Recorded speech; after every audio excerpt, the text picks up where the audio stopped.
हाय everyone. So mobile phones जो है आजकल काफ़ी बोरिंग हो गए हैं।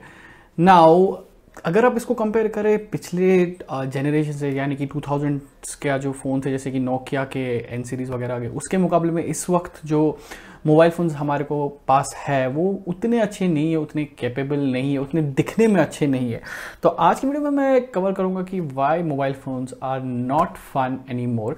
अब वीडियो को मैं 3 कैटेगरीज में डिवाइड करूँगा। पहले what was there, then what is now, and finally what will be in future।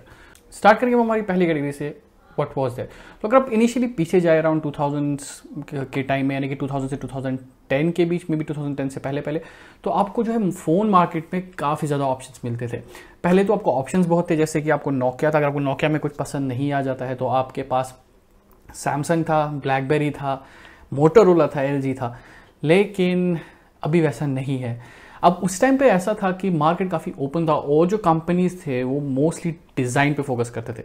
अगर आप नोकिया की एन सीरीज़ देखें, चाहे वो N70 है, चाहे वो N73 है, चाहे वो N91 है या N93 है, मतलब डिज़ाइन वाइज हर फ़ोन अलग है, हर फ़ोन बहुत बढ़िया दिखने में।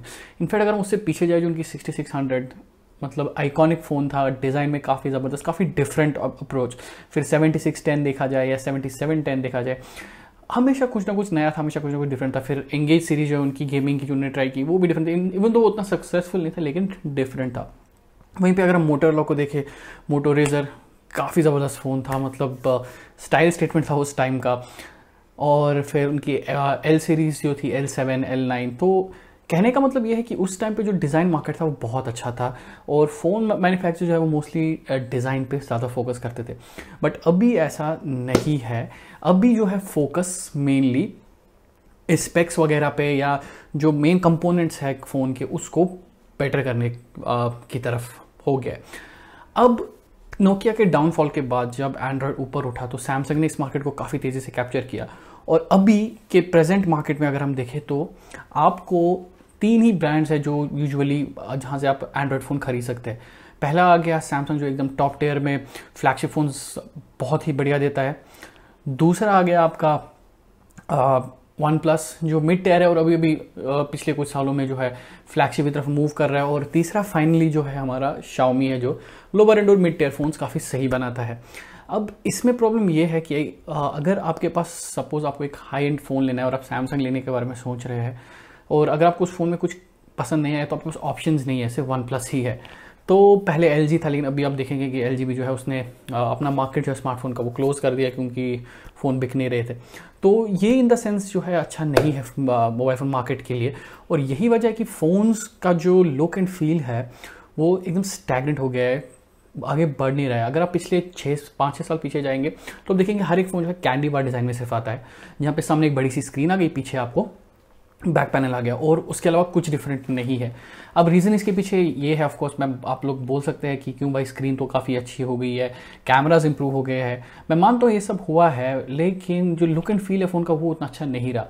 अगर आप एक महंगा फ़ोन अभी लेंगे, जैसे कि मैंने 70,000 का लिया था S20 प्लस, वो आप हाथ में पकड़िए, वो आप अगर यूज़ कर रहे हैं कोई फ़र्क नहीं है उसमें और एक 20,000 के फ़ोन में, दोनों दिखने में ऑलमोस्ट सेम है। अनलेस एंड अनटिल आप उनको होल्ड करते हैं, उनको फील करते हैं हाथ से, तब आपको जो उनका क्वालिटी है जिससे वो बने हैं उससे फ़र्क समझ आता है। बट वो भी आप नहीं कर सकते क्योंकि फाइनली आपको जो है कवर यूज़ करना पड़ेगा, कवर मैंडेटरी है, वरना फ़ोन के टूटने के चांसेस बढ़ जाते हैं। ये चीज़ पहले नहीं था, पहले हर फ़ोन का एक अलग अपील था। अब ये स्टैग्नेंट क्यों हो गया? क्योंकि लोगों का फोकस जो है डिज़ाइन से मूव होकर अभी स्क्रीन पे चला गया है, कैमरा पे चला गया है। तो और अगेन मोनोपोली है मोबाइल फ़ोन मार्केट में, मेनली सैमसंग की हाई एंड फ़ोन में, तो उतना वो लोग जो है इनोवेशन पे शायद ध्यान नहीं देते हैं। ये मोबाइल फ़ोन मार्केट के लिए मेरे हिसाब से तो बिल्कुल भी अच्छा नहीं है एंड जो इनोवेशंस है उसमें काफ़ी गिरावट हो जाती है। इनफैक्ट अगर आप देखें कुछ पिछले सालों में इनोवेशंस जो है गिरती गई है, कभी कभी ही कुछ इनोवेट हुआ है, जैसे कि ट्रूली वायरलेस एयरफोन्स आ गए, लेकिन फ़ोन मार्केट में चीज़ें कम होती गई है। जैसे कि पहले आपको 3.5mm जैक मिलता था, वो भी हट गया। बॉक्स में आपको चार्जर हट गया, पहले आपको बॉक्स में एक्सेसरीज भी मिलती थी चार्जर के अलावा, अभी वो सब कुछ नहीं मिल रहा है। तो मेनली आई थिंक और कंपनीज आनी चाहिए जो एक डिफरेंट अप्रोच लेनी चाहिए। मे बी वो सक्सेसफुल ना हो, बहुत सारी कंपनीज ने ट्राई किया नए नए डिज़ाइन देने की, लेकिन ऑफकोर्स वो सक्सेसफुल ना हो। But I think they should not stop them and they should keep on trying. Finally चलते हैं फ्यूचर में हमारे पास क्या है। मतलब एक उम्मीद है कि जो ये मोबाइल फ़ोन मार्केट है ये इनोवेशन की तरफ बढ़ रहा है और वो है फोल्डेबल्स। अब इसके लिए मेरे को सैमसंग को क्रेडिट देना पड़ेगा क्योंकि उन्होंने ही जो है फोल्ड का थोड़ा ट्रेंड स्टार्ट किया। इवन तो उनका जो पहला फोल्ड था वो सक्सेसफुल नहीं था, काफ़ी इश्यूज थे, but then still they didn't stop. उन्होंने फिर भी फ़ोन को जो है लॉन्च किया। और उसके बाद अभी आप देखेंगे तो काफ़ी कंपनीज है, जैसे हुआवे का भी फोल्डिंग फ़ोन है, शाओमी का भी फोल्डिंग फ़ोन है, even though not successful, but ये चीज़ मेरे हिसाब से बहुत ज़रूरी है। जैसे कि मिस्टर हुज द बॉस ने अपने वीडियो में बताया हुआ है, मैं नीचे लिंक उसके वीडियो का दे दूंगा, प्लीज़ को चेक डेट आउट, कि मोबाइल फ़ोन मार्केट में कंपटीशन बना रहना चाहिए। इससे होता यह है कि जो फ़ोन्स है नई टेक्नोलॉजी पे वो सस्ते होने लगते हैं और ज़्यादा बेटर होने लगते हैं, और जो एक आम पब्लिक है वो फ़ोन एक्सेस कर पाती है। ये चीज़ एंड्रॉयड के साथ हुआ क्योंकि कंपटीशन बहुत तगड़ा हो गया एंड्रॉयड में, और अभी अब देखिए तो एंड्रॉयड फ़ोन्स बहुत सस्ते हैं कंपेयर टू जो 6-7 साल पहले थे। तो इनोवेशन एक चीज़ है जो थोड़ा बहुत हो रही है, एंड मुझे लग रहा है कि पहले जो है डिज़ाइन वाइज फ़ोन थे जो अच्छे थे, जैसे ब्लैकबेरी के आगे अगर आपको नॉर्मल T9 फ़ोन नहीं चाहिए तो आप ब्लैकबेरी वगैरह ले सकते थे जो फुल कवर्टी देते हैं, या अगर आपको डिज़ाइन वाइज ज़्यादा बेटर चाहिए तो आप डिफरेंट तरीके के फ़ोन ट्राई कर सकते थे। फिर उसके बाद मूव हो गया कैंडी बार की तरफ, फ़ोन जहाँ पे स्क्रीन्स को बेटर करने की कोशिश की, कैमरे को बेटर करने की कोशिश की, और अभी मुझे लगता है हम लोग ऑलमोस्ट एंड पे पहुंच चुके हैं कि इससे ज़्यादा शायद बेटर ना हो सके। अब इमेजिन कीजिए स्क्रीन को कितना ही खींचेंगे और कितना बड़ा कर सकते हैं मेरे हिसाब से, और कैमरा कितने ही इंप्रूव गया है, DSLR की लेवल का तो नहीं हो पाएगा ना, उतना बड़ा लेंस आप फिट नहीं कर सकते। तो मेरे को क्या लगता है कि अब जो है ये स्मार्टफोन इंडस्ट्री मूव करेगी फोल्डेबल्स की तरफ, क्योंकि वो एक चीज़ है जो अब एक टेक्नोलॉजी, एक नई टेक्नोलॉजी है, जो एक नया इनोवेशन है, और मोस्टली मुझे लगता है फ्यूचर है स्मार्टफोन मार्केट का। तो हम उम्मीद करते हैं, मतलब मैं दिल से उम्मीद करता हूँ कि आने वाले कुछ सालों में जो है फोल्डेबल फ़ोन जो है एकदम मेन स्ट्रीम हो जाए, जैसे अभी एंड्रॉयड वगैरह या जो टच स्क्रीन है।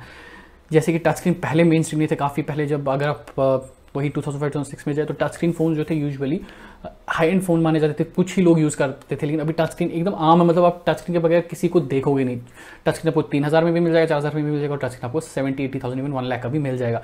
तो फोल्डेबल अभी एक वैसी कैटेगरी है जो एकदम हाई एंड है, जो बहुत कम लोग यूज़ करते हैं, बहुत कम लोगों तक पहुंची है, लेकिन उम्मीद है कि जैसे टच स्क्रीन के साथ हुआ वैसे मेन स्ट्रीम मार्केट में आगे जाके कुछ सालों में फोल्डेबल्स के साथ भी ऐसा ज़रूर होगा। तो आज की वीडियो का बस मेरा यही मोटिव था कि मैं बताऊं कि आखिर हुआ क्या है, मतलब फ़ोन्स इतने स्टैग्नेंट क्यों हो चुके हैं और एक ही टाइप के हमको डिज़ाइन क्यों देखने को मिल रहे हैं। आज की वीडियो में बस इतना ही, और अगर आपको वीडियो आज का पसंद आया तो प्लीज़ वीडियो को लाइक करो, शेयर करो। अगर आपने चैनल को सब्सक्राइब नहीं किया तो प्लीज़ यार सब्सक्राइब करो चैनल को। मैं मिलूंगा अगले हफ्ते, तब तक के लिए अपना ख्याल रखिए, take care, stay safe and bye bye.